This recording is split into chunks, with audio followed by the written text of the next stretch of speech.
خيركم من تعلم القرآन वअल्लमह। तुम में बेहतरीन शख्स वो है जो कुरान सीखे और सिखाए। أعوذ بالله من الشيطان الرجيم. بسم الله الرحمن الرحيم. وكذلك جعلناكم أمة وسطا لتكونوا شهداء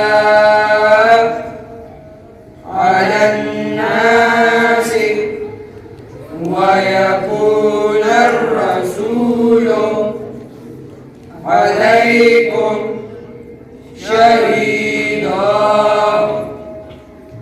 وما جعلنا القبلة التي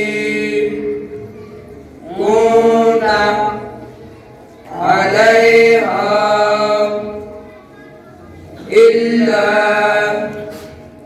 لنعلم من يتبع الرسول ممن ينقلب على عقبيه. صدق الله العلي العظيم. माशाअल्लाह। 10वां सवाल है तो वो कौन सी सूरत है जो कुरान मजीद का दिल है, जड़ई दे जड़ा द कुरान? सूरह यासीन। सूरह यासीन। माशाअल्लाह। पर सवाल दे इमाम खुमैनी रिज़वानुल्लाह ताला अलैहि का असल नाम क्या है? सैयदुल्लाह मूसी। आवाज़े बुलंद सलावा